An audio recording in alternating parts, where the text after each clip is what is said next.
ನಮಸ್ಕಾರ. ನಾನು ನಿಮ್ಮ ಲಕ್ಷ್ಮೀ ಹೆಬ್ಬಾಳ್ಕರ್ ಮಾತಾಡ್ತೀನಿ. ಇವತ್ತಿಗೆ ಕರ್ನಾಟಕ ರಾಜ್ಯ ಸರ್ಕಾರದ ಮಹತ್ವಾಕಾಂಕ್ಷೆಯ ಯೋಜನೆಯಾದಂತಹ ಗೃಹಲಕ್ಷ್ಮಿಯನ್ನ ಜಾರಿಗೆ ತಂದು 1 ವರ್ಷ ಆಯಿತು. ಈ ಸಂದರ್ಭದಲ್ಲಿ ಕುಟುಂಬದ ಎಲ್ಲ ಯಜಮಾನಿಗಳಿಗೆ, ನನ್ನ ಗೃಹಲಕ್ಷ್ಮಿಗಳಿಗೆ ನಾನು ಹಾರ್ದಿಕ ಶುಭಾಶಯಗಳನ್ನ ಮತ್ತು ಅಭಿನಂದನೆಯನ್ನು ಸಲ್ಲಿಸ್ತೀನಿ. ಇಲ್ಲಿಯವರೆಗೆ ಗೃಹಲಕ್ಷ್ಮಿಯು ತಮ್ಮ ಜೀವನದಲ್ಲಿ ಏನೆಲ್ಲ ಬದಲಾವಣೆಯನ್ನ ಈ 1 ವರ್ಷದಲ್ಲಿ ತಂದಿದೆ, ಈ ಬದಲಾವಣೆಯನ್ನ ಬನ್ನಿ ನಮ್ಮೊಂದಿಗೆ ಹಂಚಿಕೊಳ್ಳಿ. ರೀಲ್ಸ್ ಮಾಡೋದ್ರ ಮುಖಾಂತರ ಯೂಟ್ಯೂಬ್ ನಲ್ಲಿ ಹಂಚಿಕೊಳ್ಳಿ.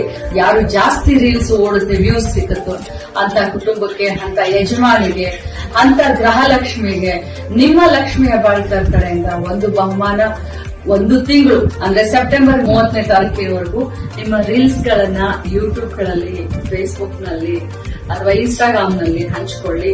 ಜಾಸ್ತಿ ವ್ಯೂ ಸಿಕ್ಕಂತ ರೀಲ್ಸ್ ಮಾಡದಂತವರಿಗೆ ನನ್ನ ಕಡೆಯಿಂದ ವೈಯಕ್ತಿಕವಾಗಿ ಒಂದು ಬಹುಮಾನವನ್ನ ಕೊಡ್ತೀನಿ.